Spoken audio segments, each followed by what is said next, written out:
Mumbai police आयुक्तालयामध्ये जी मोहीम आता सुरू करण्यात आलेली आहे त्याचा भाग म्हणून आज एपीएमसी पोलीस ठाणे हद्दीमध्ये कोम्बिंग ऑपरेशन सुरू आहे।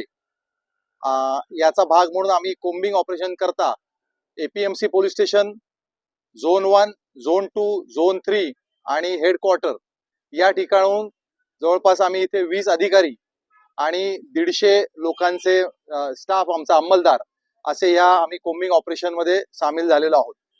याचा प्रमुख आमचा उद्देश आहे तो म्हणजे बांगलादेशी नागरिक त्यांना शोधून काढणं, अंमली पदार्थांविरोधी ठोस कारवाया करणं, त्याचप्रमाणे पाहिजे फरार आरोपी जे असतील आमचे त्यांना शोधणं, संशयित जागा, संशयित इसम, संशयित वाहनं ही चेक करणं, त्याचप्रमाणे जे अवैध धंदे आहेत त्यांच्यावरती कारवाई करणं, असं हे प्रमुख आणि अजून काही अशी प्रमुख उद्देश या कोम्बिंग ऑपरेशनचे आहेत। आणि आता सुद्धा कोम्बिंग ऑपरेशन वेगवेगळ्या भागात आम्ही करण्यात आलं। सगळ्यात पहिल्यांदा आम्ही जे कोल्ड स्टोरेजेस आहेत ज्या ठिकाणी संशयित तिथे नागरिक मिळू शकतात किंवा तिथे जे कोल्ड स्टोरेज रेफ्रिजरेटेड असे कंटेनर्स असतात त्याचप्रमाणे त्या कोल्ड स्टोरेजच्या आतमध्ये जो माल असतो त्याच्या मालामध्ये आम्ही रॅन्डमली तिथे चेकिंग केलं गेलं। तिथे काही आम्हाला आक्षेपार्ह मिळतंय काय, कुठला अंमली पदार्थ वगैरे मिळतायत काय त्याचा आम्ही शोध तपास केला। त्याचप्रमाणे त्या ठिकाणी जो बऱ्याच वेळेला तिथे परराज्यातून आलेले जे लोक असतात त्यांच्या तिथे नागरिकत्वाची तपासणी करण्यात आली। त्याचप्रमाणे संशयित दुसरं काय मिळून येतं का ते पाहण्यात आलं। त्याचप्रमाणे जी झोपडपट्टी आहे इथे ग्रीन पार्कच्या जवळची ती मोठी झोपडपट्टी एपीएमसी पोलिसांच्या हद्दीमध्ये आहे, तिथे सुद्धा आमचे जे आरोपी आहेत पाहिजे फरारी त्याचप्रमाणे सराईत जे आमचे जे रेकॉर्डवरचे गुन्हेगार आहेत त्यांची तपासणी करण्यात आली। असं ह्या प्रकारचं अभियान आमचं सुरू आहे।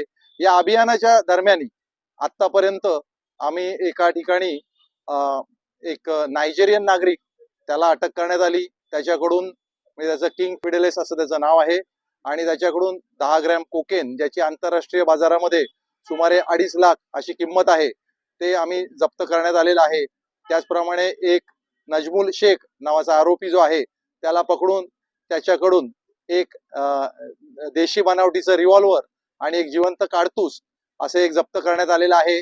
त्याचप्रमाणे या मोहिमेमध्ये आज कोपरी या ठिकाणाहून 3 ज्या संशयित महिला आहेत त्या ताब्यात घेतल्या, त्याच्यापैकी 2 बांगलादेश देशी असल्याचे पुरावे आम्हाला प्राप्त झालेले आहेत। एक महिला जी आहे तिचा आतापर्यंत अजून सुद्धा तपासणी सुरू आहे।